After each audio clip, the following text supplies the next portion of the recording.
ದ್ವಿತೀಯ PUC ವಿದ್ಯಾರ್ಥಿಗಳಿಗಾಗಿ ಪದ್ಯಭಾಗ 3ರಲ್ಲಿ ಇನ್ನು ಹುಟ್ಟದೇ ಇರಲಿ ನಾರೆಯರೆನ್ನವೋಲ್ ಎನ್ನುವಂತಹ ಪದ್ಯವನ್ನು ಕುಮಾರವ್ಯಾಸ ಕವಿಯು ಬರೀತಾರೆ. ಈ ಪದ್ಯಭಾಗದಲ್ಲಿ ಕೀಚಕನಿಂದ ಅವಮಾನಿತಳಾಗಿರ್ತಕ್ಕಂತಹ ದ್ರೌಪದಿಯು ಆತನ ಕಿರುಕುಳದಿಂದ ತನ್ನನ್ನು ಪಾರು ಮಾಡುವಂತೆ ಭೀಮನಲ್ಲಿ ಬಂದು ಬೇಡ್ಕೊಳ್ತಕ್ಕಂಥ ಒಂದು ಪ್ರಸಂಗವನ್ನು ಇಡೀ ಪದ್ಯಭಾಗ ಇಲ್ಲಿ ನಮಗೆ ತಿಳಿಸ್ಕೊಡ್ತದೆ. ಪ್ರತಿಯೊಂದು ಪದ್ಯಗಳ ಭಾವಾರ್ಥವನ್ನು ಮಾತ್ರ ನಾವಿಲ್ಲಿ ಗಮನಿಸ್ತಾ ಹೋದರೆ ಪರೀಕ್ಷಾ ದೃಷ್ಟಿಯಿಂದ ಅಜ್ಞಾತವಾಸದ ಅವಧಿಯಲ್ಲಿ ವಿರಾಟರಾಯನ ಒಂದು ಅರಮನೆಯಲ್ಲಿ ಇವರೆಲ್ಲರೂ ಕೂಡ ಹೋಗಿ ವಾಸ ಮಾಡಬೇಕಾಗ್ತದೆ. ಅದರಲ್ಲಿ ದ್ರೌಪದಿಯು ಏನಾಗ್ತಾಳೆ, ಅಲ್ಲಿ ದಾಸಿಯ ಒಂದು ಪಾತ್ರವನ್ನು ನಿಭಾಯಿಸಬೇಕಾಗ್ತದೆ. ಈ ಸಂದರ್ಭದಲ್ಲಿ ದ್ರೌಪದಿಯನ್ನು ನೋಡಿ ಮೋಹಿತನಾದಂತಹ ಕೀಚಕ, ಸುಧಿಷ್ಣೆಯ ತಮ್ಮ, ವಿರಾಟರಾಜನ ಹೆಂಡತಿಯಾದ ಸುಧಿಷ್ಣೆಯ ತಮ್ಮ ಕೀಚಕ ಏನು ಮಾಡ್ತಾನೆ, ದ್ರೌಪದಿಯ ಮೇಲೆ ಮೋಹಿತನಾಗ್ತಾನೆ. ಆದಾಗ ಬಹಳಷ್ಟು ಕಿರುಕುಳವನ್ನು ನೀಡೋದಕ್ಕೆ ಪ್ರಾರಂಭ ಮಾಡ್ತಾನೆ. ಈ ಕಿರುಕುಳವನ್ನು ನೀಡ್ತಾ ಇರಬೇಕಾದಾಗ ನೊಂದುಕೊಂಡಂತಹ ದ್ರೌಪದಿಯು ಯಾವ ರೀತಿಯಾಗಿ ಮಾತಾಡ್ತಾಳೆ ಅನ್ನೋದರಿಂದ ಈ ಪದ್ಯಭಾಗ ಪ್ರಾರಂಭವಾಗ್ತದೆ. ಅಸಹಾಯಕತೆಯಿಂದ ಅಳುವುದನ್ನು ಈ ಪದ್ಯದಲ್ಲಿ ನಾವು ನೋಡ್ತಾ ಹೋಗ್ತೀವಿ. ಏಕಾಂಗಿಯಾಗಿ ನನ್ನ ಸಂಕಟಗಳನ್ನು ಯಾರಿಗೆ ಹೇಳಲಿ, ಯಾರ ಬಳಿ ಹೋಗಲಿ, ಯಾರಿಗೆ ನನ್ನ ದುಃಖವನ್ನು ತೋಡ್ಕೊಳ್ಳಿ, ಯಾರನ್ನು ಬೇಡ್ಕೊಳ್ಳಿ, ಅಯ್ಯೋ ಈ ಹೆಣ್ಣು ಜನ್ಮವನ್ನು ಸುಡಬೇಕು, ಮಹಾಪಾತಕಿಯಾದ ನನ್ನಂತೆ ಈ ಹಿಂದೆ ಯಾರೂ ಕೂಡ ನರಳಿರೋದಕ್ಕೆ ಸಾಧ್ಯವಿಲ್ಲ, ನನಗೆ ಮರಣವು ಬರಬಾರದೆ ಅಂತ ಹೇಳಿ ಹೊಟ್ಟೆಯನ್ನು ಬಡಿದುಕೊಳ್ಳುತ್ತಾ ಚಂದ್ರನಂತೆ ಮುಖವುಳ್ಳಂತಹ ದ್ರೌಪದಿಯು ದುಃಖಿಸುವಂಥದ್ದನ್ನು ಈ ಭಾಗದಲ್ಲಿ ನೋಡ್ತೇವೆ. ಮತ್ತು ಆಮೇಲೆ ಅನ್ಕೊಂತಾಳೆ ನೆಕ್ಸ್ಟ್ ಪ್ಯಾರಾದಲ್ಲಿ, ದ್ರೌಪದಿಯು ತನ್ನ 5 ಗಂಡಂದಿರಲ್ಲಿ ಯಾರು ತನ್ನ ಕಷ್ಟವನ್ನು ಕೇಳುವಂಥವರು ಅಂತ ಮನಸ್ಸಿನಲ್ಲಿ ಯೋಚನೆಯನ್ನು ಮಾಡ್ತಾಳೆ. ಆ ಯೋಚನೆ ಮಾಡುವಂಥದ್ದನ್ನು 2ನೇ ಒಂದು ಭಾಗದಲ್ಲಿ ನಾವು ನೋಡ್ತೀವಿ. ಹಿರಿಯವನಾದಂತಹ ಧರ್ಮರಾಯನಿಗೆ ಹೇಳೋಣ ಅಂತಂದರೆ ಅವನಿಗೆ ಧರ್ಮಕ್ಷಮೆಯ ಒಂದು ಗ್ರಹ ಬಡಿದುಬಿಟ್ಟಿದೆ. ಇನ್ನು ಅರ್ಜುನ ಇದ್ದಾನೆ, ಆತನಿಗೆ ಹೇಳ್ಕೊಳ್ಳೋಣ ಮಮತೆ ಉಳ್ಳವನು ಆತ ಅಂತ ಅಂದರೆ ಆತೇನಾಗಿದ್ದಾನೆ, ಅಣ್ಣನ ಆಜ್ಞೆಯಲ್ಲಿ ಸಿಕ್ಕಿ ಆತೇನಾಗಿದ್ದಾನೆ, ಭ್ರಮಿತನಾಗೋಗ್ಬಿಟ್ಟಿದ್ದಾನೆ. ಇನ್ನು ಉಳಿದವರು ಇಬ್ಬರು ಇದ್ದಾರೆ, ನಕುಲ ಮತ್ತು ಸಹೋದೆಯವರು. ಅವರಿಗೆ ಹೇಳೋಣ ಅಂತಂದರೆ ಅವರು ಕೀಚಕನ ಒಂದು ಸಾಮರ್ಥ್ಯದ ಮುಂದೆ ಇವರು ಅಸಮರ್ಥರು ಅಂತ ಕಾಣಿಸ್ತಾರೆ. ಅದಕ್ಕೋಸ್ಕರ ಯಾರಿಗೆ ಹೋಗಿ ಹೇಳಬೇಕು ಅನ್ನುವಂತಹ ಒಂದು ಗೊಂದಲದ ಒಂದು ಮನಸ್ಥಿತಿಯಲ್ಲಿ ಇರುವಂಥದ್ದನ್ನು ಈ ಭಾಗದಲ್ಲಿ ನೋಡ್ತೀವಿ. ನೆಕ್ಸ್ಟ್ ಭಾಗದಲ್ಲಿ ಅಂತಿಮವಾಗಿ ಆಕೆ ಏನು ಮಾಡ್ತಾಳೆ, ಕೀಚಕನ ಕಷ್ಟವನ್ನು ನಿವಾರಿಸೋದಕ್ಕೆ ಭೀಮ ಒಬ್ಬನೇ ತಕ್ಕದಾಗಿರ್ತಕ್ಕಂತಹ ಒಂದು ಗಂಡ, ನನ್ನ ಗಂಡಂದಿರಲ್ಲಿ ವೀರ ಭೀಮನೇ ದುಃಖಕ್ಕೆ ಸ್ಪಂದಿಸುವ ಮಿಡಿಯುವಂತಹ ಗಂಡನಾಗಿರುವಂಥವನು, ಸಂಕಷ್ಟಗಳು ಎದುರಾದಾಗ ನಿಲ್ಲದೇ ಬೆಂಬಲಕ್ಕೆ ಬರುವವನು, ಬಲು ಛಲಗಾರನಿವನು, ದುಷ್ಟನಾದ ಕೀಚಕನ ಒಂದು ಉಪಟಾಳವನ್ನು ಅವನು ನಿವಾರಿಸ್ತಾನೆ, ಅವನ ಬಳಿ ಎಲ್ಲವನ್ನು ಹೇಳುವೆನು, ಅವನಲ್ಲಿಯೂ ಕೂಡ ಮತ್ತೆ ಏನು ಉರುಳಿಲ್ಲ ಅಂತಂದರೆ, ಅವನು ಕೂಡ ಇದನ್ನು ಕೇಳ್ತಾ ಇಲ್ಲ ಅಂತಂದರೆ ನನಗೆ ಬೇರೆ ವಿಧಿಯೇ ಇಲ್ಲ, ಘೋರತರವಾದಂತಹ ವಿಷಯವನ್ನು ಕುಡಿತೀನಿ ಅಂತ ಹೇಳೋಕ್ಕೆ ಏನು ಮಾಡ್ತಾಳೆ, ತೀರ್ಮಾನವನ್ನು ಅಲ್ಲಿ ತೆಗೆದುಕೊಳ್ತಕ್ಕಂಥದ್ದು ನಾವು ಈ ಭಾಗದಲ್ಲಿ ನೋಡ್ತೇವೆ. ಇನ್ನು ಮುಂದಿನ ಭಾಗದಲ್ಲಿ ಭೀಮನ ಹತ್ರ ಬರ್ತಕ್ಕಂಥದ್ದು. ಈಗ ಭೀಮ ಆತ ಈ ಒಂದು ಆಸ್ಥಾನದಲ್ಲಿ ಅಡಿಗೆ ಭಟ್ಟನಾಗಿ ಕೆಲಸವನ್ನು ಮಾಡ್ತಾ ಇರ್ತಾನೆ. ಹೀಗಾಗಿ ಆತ ಭೀಮ ಪಾಕಶಾಲೆಯಲ್ಲಿ ನಿದ್ರಿಸ್ತಾ ಇದ್ದಾನೆ. ಭೀಮನನ್ನು ನೋಡಿದಂತಹ ದ್ರೌಪದಿಯು ಏನಂತ ಹೇಳ್ತಾಳೆ ಅಂತಕ್ಕಂಥದ್ದು ಈ ಭಾಗದಲ್ಲಿ ನಾವು ನೋಡ್ತೀವಿ. ಎಬ್ಬಿಸಿದರೆ ಕೂಡಲೇ ಭೀಮನು ಸಿಟ್ಟಿನಿಂದ ಭುಗಿಲೇಳುತ್ತಾನೇನೋ, ಗಾಬರಿ ಆಗ್ತಾನೇನೋ, ಅಥವಾ ಒಬ್ಬಳೇ ಏತಕ್ಕೆ ಬಂದೆ, ಮುಖವೇಕೆ ಬಾಡಿದೆ ಅಂತ ಹೇಳಿ ಸಮಾಧಾನದಿಂದ ನನ್ನನ್ನು ಸಂತೈಸ್ತಾನೇನೋ, ನಾನು ಇಲ್ಲಿಗೆ ಬಂದಿರುವುದು ಯಾರಿಗಾದರೂ ಗೊತ್ತಾಗುವುದೋ ಏನೋ, ನನ್ನ ಆಗಮನ ಸರಿಯಾಗಿದೆಯೋ ಇಲ್ಲೋ, ಕಡೆಗೆ ಏನಾದರೂ ಆಗಿಬಿಡ್ಲಿ ಅಂತ ಹೇಳಿ ದ್ರೌಪದಿ ಏನು ಮಾಡ್ತಾಳೆ, ಇಷ್ಟೆಲ್ಲ ಪ್ರಶ್ನೆಯನ್ನು ಮಾಡ್ಕೊಳ್ತಾ ಈ ಭಾಗದಲ್ಲಿ ಕೊನೆಗೆ ಭೀಮನನ್ನು ಎಬ್ಬಿಸಿಯೇ ನೋಡುತ್ತೇನೆಂದು ಆಕೆ ಏನು ಮಾಡ್ತಕ್ಕಂಥದ್ದು ಭೀಮನ ಹತ್ತಿರಕ್ಕೆ ಬರುವಂಥದ್ದನ್ನು ಈ ಭಾಗದಲ್ಲಿ ನಾವು ನೋಡ್ತೇವೆ. ಆಕೆ ಬಂದಾಗ ನೋಡ್ರಿ ಎಷ್ಟು ಚೆಂದಾಗಿ ನಮ್ಮ ಕುಮಾರವ್ಯಾಸ ಕವಿ ಮೆಲ್ಲನೆ ಮುಸುಕ ಸಡಿಲಿಸಿ ಗಲ್ಲವನ್ನು ಹಿಡಿದಾಗಲಲು ಅಂತೇಳಿ ಹಾಗೆ ಭೀಮನ ಸನಿಹಕ್ಕೆ ಬರ್ತಾಳೆ. ಬಂದು ದ್ರೌಪದಿ ಮೆಲ್ಲನೆ ಬಂದು ಮುಸುಕನ್ನು ಸಡಿಸ್ತಾಳೆ, ನಿಧಾನವಾಗಿ ಗಲ್ಲವನ್ನು ಹಿಡಿದು ಅಲಗಾಡಿಸ್ತಾಳೆ. ಅಪ್ರತಿಮ ಮಲ್ಲನಾದಂತಹ ಭೀಮನು ಎದ್ದ ತಕ್ಷಣ ಆತ ಪಾಂಚಾಲನಂದನೆಯ ದ್ರೌಪದಿಯನ್ನು ನೋಡ್ತಾನೆ. ಆತಗೆ ಸ್ವಲ್ಪ ಗಾಬರಿ ಆಗ್ತದೆ. ಏಕೆ ಬಂದೆ, ಮುಖದಲ್ಲಿ ಏನು ಉದ್ವೇಗ ಕಾಣ್ತಾ ಇದೆಯಲ್ಲ, ಏನಾಯಿತು, ತಡ ಮಾಡದೆ ಏಳು ಅಂತೇಳಿ ಕೇಳ್ತಾ ಇದ್ದಾನೆ. ಈ ರಾತ್ರಿ ಏಕೆ ಬಂದೆ ಅಂತ ಕೂಡ, ರಾತ್ರಿ ವೇಳೆ ಏಕೆ ಬಂದೆ ಅಂತ ಕೂಡ ಕೇಳ್ತಾ ಇದ್ದಾನೆ. ಏಳು ರಥಾಂಗಿ ಅಂತೇಳಿ ಕೇಳುವಂತಹ ಒಂದು ಸನ್ನಿವೇಶವನ್ನು ಈ ಭಾಗದಲ್ಲಿ ಹೇಳ್ತೀವಿ. ಇದಾದ ತಕ್ಷಣ ನೆಕ್ಸ್ಟ್ ಮುಂದಿನ ಭಾಗದಲ್ಲಿ, ನಿನ್ನೆಯ ದಿನ ಕೀಚಕನೆಂಬ ನಾಯು ನನ್ನನ್ನು ರಾಜಸಭೆಯಲ್ಲಿ ಕಾಲಿನಿಂದ ಒದೆದನು ಅಂತೇಳಿ ಆ ಭೀಮನ ಮುಂದೆ ಆಕೆಯನ್ನು ಆ ದೂರನ್ನು ಸಲ್ಲಿಸ್ತಾಳೆ. ನಿನ್ನಂಥವರೆಲ್ಲ ಇರಬೇಕಾದ್ರೆ ನನಗೆ ಈ ಥರದ ಅಪಮಾನ ಉಚಿತವಾದದೆ, ನನ್ನನ್ನು ಅವನು ಬೆನ್ನು ಬಿಡದೆ ಕಾಡ್ತಾ ಇದ್ದಾನೆ, ಇನ್ನು ನಾನು ಬದುಕೋದಕ್ಕೆ ಸಾಧ್ಯವಿಲ್ಲ, ನಾನು ಸತ್ತರೆ ಆ ಪಾಪ ನಿನಗೆ ತಟ್ಟದೆ ಬಿಡೋದಿಲ್ಲ ಅಂತೇಳಿ ಆ ಭೀಮನ ಮುಂದೆ ತನಗೆ ಒದಗಿರತಕ್ಕಂತಹ ಒಂದು ಸಂಕಷ್ಟವನ್ನು ಆಕೆ ಏನು ಮಾಡ್ತಾಳೆ, ಹೇಳ್ಕೊಳ್ತಾಳೆ. ಅಂದಾಗ ಭೀಮನಿಗೆ ಏನಾಗ್ತದೆ, ಸಾಕಷ್ಟು ಕೋಪ ಬರ್ತದೆ.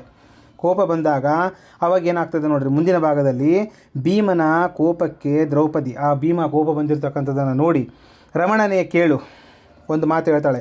ಆ ಭೀಮ ಕೋಪಿಸ್ಕೊಂಡಿದ್ದಾನಲ್ಲ, ಈಗ ಕೋಪಿಸ್ಕೊಂಡಿರ್ತಕ್ಕಂಥ ಭೀಮನ ಮುಂದೆ ನಿಂತು ದ್ರೌಪದಿ ಹೇಳ್ತಾಳೆ, ರಮಣನೇ ಕೇಳು, ಉಳಿದವರು ನನ್ನ ಗಂಡಂದಿರು ನನ್ನನ್ನು ರಮಿಸ್ತಾರೆ. ನನ್ನ ಮಾನದ ವಿಚಾರ ಬಂದಾಗ ಮಾತಿಲ್ಲದೆ ಅವರು ನಿರ್ಗಮನ ಹೋಗ್ಬಿಡ್ತಾರೆ, ಇಲ್ಲಿಂದ ಹೋಗ್ಬಿಡ್ತಾರೆ. ನೀನಲ್ಲದೆ ಉಳಿದವರು ಉಚಿತವಾಗಿ ಸುಖಿಸಿ ತೆರಳುವಂತಹ ಒಂದು ಬಾಹಿರರು. ಅವರು ಸುಮ್ಮನೆ ಉಪಯೋಗ ಇಲ್ಲ, ಬಂದು ಏನು ಮಾಡ್ತಾರೆ, ತಮ್ಮದು ಏನಿರ್ತದೆ ಅದನ್ನು ತೀರಿಸ್ಕೊಂಡು ಹೋಗ್ತಕ್ಕಂಥವರು. ಆದರೆ ನೀನು ಹಾಗಲ್ಲ, ನೀನೇನು ಮಾಡ್ತೀಯ, ನನ್ನನ್ನು ಉಳಿಸ್ತೀಯ. ನನ್ನ ಮಾನವನ್ನು ಕಾಪಾಡುವಂಥ ವಿಷಯಕ್ಕೆ ಬಂದಾಗ ನೀನೇ ಸರಿಯಾದಂಥವನು. ಮಮತೆಯಿಂದ ನನ್ನನ್ನು ನೀನು ನೋಡು. ಮನಸ್ಸಿನ ಒಂದು ಏಕಾಗ್ರತೆ ಏನಿದೆಯಲ್ಲ ಅದನ್ನು ಬಿಟ್ಟುಬಿಡು. ಈ ನೀಚನಿಗೆ ಯಮಲೋಕವನ್ನು ತೋರಿಸುವಂತಹ ಒಂದು ಕರುಣೆಯನ್ನು ನನಗೆ ನೀನು ತೋರಿಸ್ಬೇಕು ಅಂತ ಹೇಳಿ ಇಲ್ಲಿ ಏನು ಮಾಡ್ತಾ ಇದ್ದಾಳೆ, ದ್ರೌಪದಿ ಭೀಮನ ಹತ್ರ ಕೇಳ್ಕೊಳ್ತಕ್ಕಂಥ ಸನ್ನಿವೇಶವನ್ನು ಈ ಭಾಗದಲ್ಲಿ ನೋಡ್ತೀವಿ. ಮುಂದಿನ ಭಾಗದಲ್ಲಿ ದ್ರೌಪದಿಯ ಮಾತುಗಳನ್ನು ಕೇಳಿರ್ತಕ್ಕಂಥ ಭೀಮ ಏನಂತ ಒಂದು ಕುಹಕದ ಮಾತನ್ನು ಆಡ್ತಾನೆ ನೋಡ್ರಿ. ಕಲಹಕ್ಕಾದರೆ ನಾನು ಬೇಕು, ಜಗಳಗಳು ಅಂತವಿದ್ದಾಗ ಮಾತ್ರ ನಾನು ಬೇಕು, ನಿನ್ನೊಂದಿಗೆ ರಮಿಸೋದಕ್ಕೆ ಇರುವವರು, ಕಷ್ಟಪಡುವವರು ಯಾರೋ, ತಿನ್ನುವವರು ಇನ್ಯಾರೋ ಅಂತಾರಲ್ಲ, ಆ ಥರದ ಒಂದು ಮಾತು. ಕೆಲವರು ಗಳಿಸಿದೊಡೆ ಕೆಲವರು ಉಂಡು ಜಾರುವರು ಅನ್ನುವಂಥ ಗಾದೆ ಮಾತನ್ನು ಹೇಳ್ತಾನೆ. ನಾನು ಎದರಿ ಬಾಳುವನಲ್ಲ, ನಿನ್ನ ಮಾನ ರಕ್ಷಣೆಗೆ ನೀನು ಏನು ಮಾಡಬೇಕೆಂದು ಯೋಚಿಸಿ ದಾರಿ ಕಂಡುಕೋ ಅಂತ ಕೂಡ ಹೇಳ್ತಾನೆ. ಮತ್ತು ಹೇಳ್ತಾ ನನಗೆ ಧರ್ಮರಾಯನ ಆಜ್ಞೆ ಕಟ್ಟಿ ಹಾಕಿದೆ ಅಂತ ಹೇಳಿ ಕೂಡ ಅಲ್ಲಿ ದ್ರೌಪದಿಗೆ ಅದನ್ನು ನೆನಪು ಮಾಡಿಕೊಡ್ತಾನೆ. ನಾವು ಬಂದಿರೋದು ಏತಕ್ಕೋಸ್ಕರ ಬಂದಿದ್ದೀವಿ, ನಾವು ನಮ್ಮ ಅಣ್ಣನ ಆಜ್ಞೆಯನ್ನು ಇಲ್ಲಿ ಪಾಲಿಸಬೇಕಾಗಿದೆ ಅನ್ನುವಂಥ ವಿಷಯವನ್ನು ಹೇಳ್ತಾನೆ.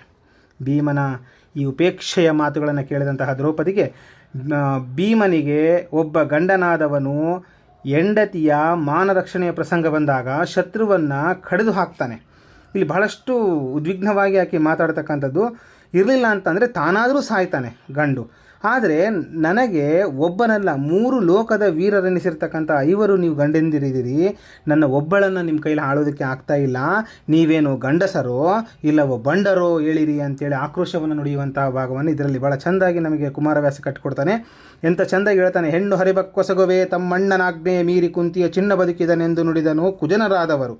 ಅಣ್ಣನವರಿಗೆ ದೂರುವುದು ನಾವು ಉಣ್ಣುವ ಉರಿಯುವು, ರಾಯನಾಜ್ಞೆಯ ಕಣ್ಣೆಯಲ್ಲಿ ಬಿಗಿ ಒಡೆದು ಕಡೆದೆವು ಕಾಂತೆ ಕೇಳೆಂದ. ಈ ಎಲ್ಲ ಮಾತುಗಳನ್ನು ಆಕೆ ಹೇಳಿದಂತಹ ಸಂದರ್ಭದಲ್ಲಿ ಭೀಮ ಹೇಳ್ತಕ್ಕಂತಹ ಮಾತು, ಹೆಂಡತಿಯ ಮಾತು ಕೇಳಿದ ಮೇಲೆ ಕುಂತಿಯ ಮಗನೊಬ್ಬ ಅಣ್ಣನ ಆಜ್ಞೆಯನ್ನು ಮೀರಿದ ಅಂತ ಹೇಳ್ಬಿಟ್ಟು ಜನ ಮಾತಾಡ್ಕೊಳ್ತಾರೆ. ಈ ಭೀಮನಿಂದನೇ ಎಲ್ಲ ಹಾಳಾಗೋಗ್ಬಿಡ್ತು ಅಂತಕ್ಕಂಥ ಒಂದು ವಿಷಯ ಬರ್ತದೆ. ಅದಕ್ಕೆ ಇಲ್ಲಿ ನನಗೆ ನುಂಗಲಾರದ ಇರತಕ್ಕಂಥ ಒಂದು ಬಿಸಿ ಕೆಂಡವಾಗಿದೆ. ಅಣ್ಣನ ಆಜ್ಞೆಯಲ್ಲಿ ನಾವೇನಾಗಿದ್ದೀವಿ, ಆ ಕುಣಿಕೆಯಲ್ಲಿ ನಾವೆಲ್ಲರೂ ಕೂಡ ಬಿಗಿಯಾಗಿ ಬಂಧಿಸಲ್ಪಟ್ಬಿಟ್ಟಿದ್ದೀವಿ ಅಂತೇಳಿ ಭೀಮ ಹತಾಶೆಯಿಂದ ಏನು ದ್ರೌಪದಿ ಅಷ್ಟೊಂದು ಉದ್ರಿಕ್ತವಾಗಿ ಆಕೆ ಮಾತಾಡಿದ್ಲು, ಅಷ್ಟೊಂದು ಪವರ್ಫುಲ್ ಆಗಿರ್ತಕ್ಕಂಥ ಶಬ್ದಗಳು, ಒಂದು ಗಟ್ಟಿಯಾಗಿರ್ತಕ್ಕಂಥ ಶಬ್ದಗಳನ್ನು ಬಳಸ್ತಾಳೆ. ಆ ಶಬ್ದಗಳನ್ನು ನಾನು ಆಗಲೇ ಹೇಳಬೇಕಾಗಿತ್ತು, ಈಗ ಹೇಳ್ತೇನೆ. ಹೆಂಡತಿಯ ಹರಿಬದಲಿಯೊಬ್ಬನೇ ಗಂಡುಗೂಸೆ, ವೈರಿಯನ್ನು ಕಡಿ ಕಂಡವನು ಮಾಡುವನು, ಮೇಣ್ ತನ್ನೊಡಲನ್ನು ನಿಕ್ಕುವನು. ಗಂಡರೈವರು 3 ಲೋಕದ ಗಂಡರೊಬ್ಬಳನ್ನಾಳಲಾರಿದಿ, ಗಂಡರೋ ನೀವು ಬಂಡರೋ ಅಂತ ಹೇಳಿ ಕೇಳುವಂತಹ ಒಂದು ಮಾತು. ಆ ಮಾತನ್ನು ಕೇಳಿದ ಮೇಲೆ ಭೀಮ ಈ ಥರದ ಒಂದು ಉತ್ತರವನ್ನು, ನನ್ನ ಕೈಲಿ ಆಗ್ತಾ ಇಲ್ಲ, ನಮಗೇನಾಗಿದೆ, ಇದು ನುಂಗಲಾರದಂತಹ ಒಂದು ತುತ್ತಾಗಿದೆ, ನಾವೆಲ್ಲ ಅಣ್ಣನ ಆಜ್ಞೆಯಲ್ಲಿ ಏನಾಗಿದ್ದೀವಿ, ಸಿಗಾಕೊಂಡಿದ್ದೀವಿ ಅಂತಕ್ಕಂತಹ ಒಂದು ಮಾತನ್ನು ಹತಾಶೆಯಿಂದ ಆತ ಹೇಳ್ತಾನೆ. ಆವಾಗ ಯಾವ ಒಂದು ದಾರಿಯನ್ನು ಕಾಣಲಾರದೆ ದ್ರೌಪದಿ ಹೇಳ್ತಾಳೆ, ಇನ್ನು ಹುಟ್ಟದೆ ಇರಲಿ ನಾರಿಯರನ್ನ ಓಲ್, ಬಂಗಿತರು ಭುವನದೋಳ್ ಅಂಥೇಳಿ ಮಾತಾಡ್ತಾಳೆ. ಅಂದರೆ ಯಾರೂ ಹುಟ್ಟಬಾರ್ದು, ಅತೀವ ದುಃಖದಿಂದ ಹೇಳ್ತಾಳೆ. ನನ್ನಂತೆ ಅವಮಾನಕ್ಕೊಳಗಾಗಿ ರಕ್ಷಣೆ ಇರದ ಹೆಂಗಸರು ಇನ್ನು ಈ ಭೂಮಿ ಮೇಲೆ ಹುಟ್ಟದಿರಲಿ. ಭೀಮನಂತೆ ಅಸಹಾಯಕನಾದ ಹೆಂಡತಿಯನ್ನು ಕಾಪಾಡಲಾಗದ ಗಂಡರೂ ಇನ್ನೂ ಇಲ್ಲಿ ಹುಟ್ಟದಿರಲಿ. ನನ್ನಂತೆ ಪಾಂಡವರಂತೆ ಪೂರ್ಣ ದುಃಖದಲ್ಲಿ ನೊಂದು ಸೊರಗಿದವರು ಈ ಹಿಂದೆ ಯಾರೂ ಇರಲಾರರು ಅಂತೇಳಿ ಬಹಳಷ್ಟು ದುಃಖಿತಳಾಗಿ ಮಾತುಗಳನ್ನು ಹಾಕಿ ಹೇಳ್ತಾಳೆ. ಹೇಳಿದಾದ ನಂತರದಲ್ಲಿ ಮುಂದಿನ ಭಾಗದಲ್ಲಿ ನೋಡ್ರಿ, ಈ ದ್ರೌಪದಿಯ ಇಂದಿನ ದುಃಖದ ಪ್ರಸಂಗವನ್ನು ನೆನಪು ಮಾಡ್ಕೊಳ್ತಾಳೆ. ಯಾವ್ಯಾವ ಥರವಾಗಿ ನನಗೆ ಅವಮಾನಗಳೆಲ್ಲ ಆದುವು ಅನ್ನುವಂಥದ್ದನ್ನು ಹೇಳ್ತಾಳೆ. ಪಾಪಿ ಕೌರವನು ಅಂದು ನನ್ನ ಮುಂದಲೆಯನ್ನು ಎಳ್ಕೊಂಡು ಹೋಗಿ ರಾಜಸಭೆಯ ಒಳಗಡೆ ಜನರೆದುರು ಅವಮಾನಿಸಿಬಿಟ್ಟ ನನ್ನ ಅನ್ನುವಂಥ ಮಾತು. ಅರಣ್ಯವಾಸದಲ್ಲಿದ್ದಾಗ ಸೈಂಧವನು ನನ್ನನ್ನು ಒತ್ತುಕೊಂಡು ಹೋದ. ಆ ದಿನ ಕೀಚಕ ನಾಯಿಯು ಈ ದಿನ ಕೀಚಕ ನಾಯಿಯು ತನ್ನ ಒಂದು ಕಾಲಿನಿಂದ ಒದ್ದು ಅವಮಾನಿಸಿದ. ಈ 3 ಪ್ರಸಂಗಗಳಿಂದ ಬಂದ ಅವಮಾನವೇ ಸಾಕು ಅಂತೇಳಿ ಅತೀವ ದುಃಖದಿಂದಾಕಿ ಈ 3 ಪ್ರಸಂಗಗಳನ್ನು ನೆನಪು ಮಾಡ್ಕೊಳ್ತಕ್ಕಂಥದ್ದು.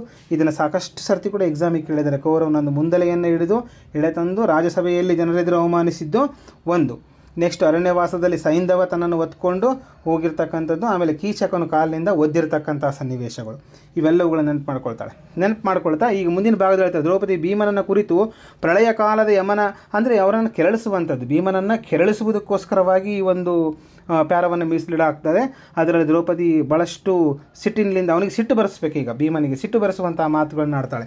ಪ್ರಳಯ ಕಾಲದ ಯಮನೆ ಕೆರಳಿ ಯುದ್ಧಕ್ಕೆ ಬಂದರೂ ಅವನ ಸೊಕ್ಕು ಮುರಿದಷ್ಟು ಸಾಮರ್ಥ್ಯವಿರುವಂತಹ ನೀವು ನನ್ನನ್ನು ಒಬ್ಬಳನ್ನು ಆಳಲಾರಿರಿ, ಆಳೋದಕ್ಕೆ ಆಗ್ತಾ ಇಲ್ಲ. ಮತ್ತೊಂದು ಮಾತು ಹೇಳ್ತಾಳಕಿ, ಪಾಪಿಗಳಿರ ಅಪಕೀರ್ತಿಗೆ ಎದುರುವವರಲ್ಲ, ನಿಮಗೇಕೆ ಇಂತಹ ಬಲವಾದ ತೋಳುಗಳು ಹೋರುವ ಕೆಲಸ, ಕ್ಷತ್ರಿಯನಾದ ರಾಜವಂಶದಲ್ಲಿ ಏಕೆ ಹುಟ್ಟಿದಿರಿ, ನಿಮಗೆ ಕೂಳು ಹಾಕುವುದು ದಂಡವೇ ಅಂತೇಳಿ ಮೊದಲಿಸ್ತಾಳೆ.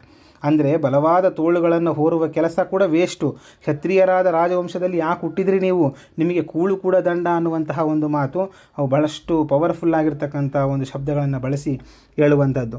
ಏನಂತ ಹೇಳ್ತಾ ನೋಡಿ, ಭಾಳ ಚೆಂದ ಹೇಳ್ತಾ, ಎನಲು ಕಂಬನಿ ದುಂಬಿದನು ಕಡು ನೆನೆದಂತಃಕರಣವ ರೋಷವ.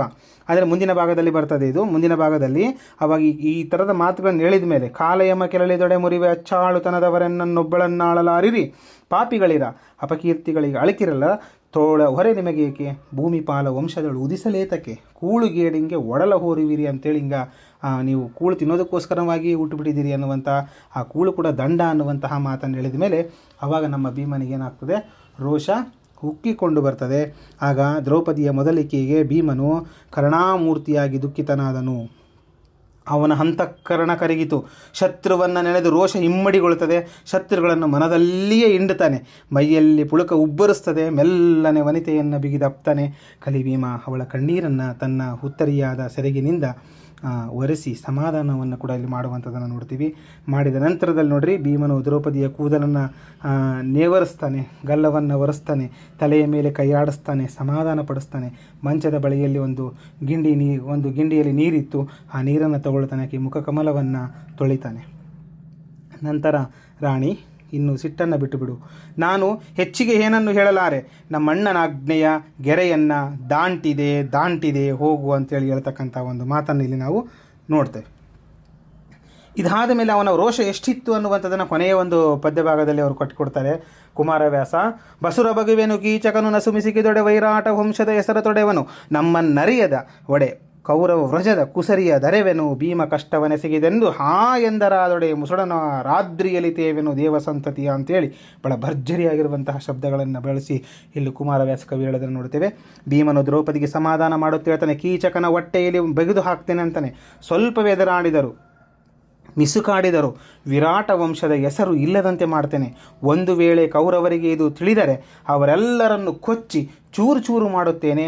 ಭೀಮನು ತಪ್ಪು ಮಾಡಿದನೆಂದು ದೇವತೆಗಳು ಹೇಳಿದರಾದರೆ ಮೇರು ಪರ್ವತದಲ್ಲಿ ಅವರ ಮುಖಗಳಿಲ್ಲದಂತೆ ಮಾಡುತ್ತೇನೆಂದು ರೋಷದಿಂದ ನುಡಿಯುವಂಥದ್ದನ್ನು ನಾವಿಲ್ಲಿ ನೋಡ್ತೇವೆ. ಇಷ್ಟೆಲ್ಲ ಹೇಳಿ ಈ ಭೀಮ ಏನಾಗ್ತಕ್ಕಂಥದ್ದು, ಈಗ ಆ ಒಂದು ವಿರಾಟ ರಾಜನ ಒಂದು ಸುಧಿಷ್ಣೆಯ ತಮ್ಮನಾದ ಕೀಚಕನನ್ನು ಕೊಲ್ಲುವುದಕ್ಕೆ ಶಪಥ ಮಾಡುವುದರ ಮುಖಾಂತರ ಈ ಒಂದು ಪದ್ಯಭಾಗ ಮುಗಿಯುತ್ತೆ. ಇದು ಸರಳ ಅನುವಾದ, ಎಲ್ಲರಿಗೂ ಅರ್ಥವಾಗಿದೆ ಅಂತ ಹೇಳ್ತಾ ಧನ್ಯವಾದಗಳು.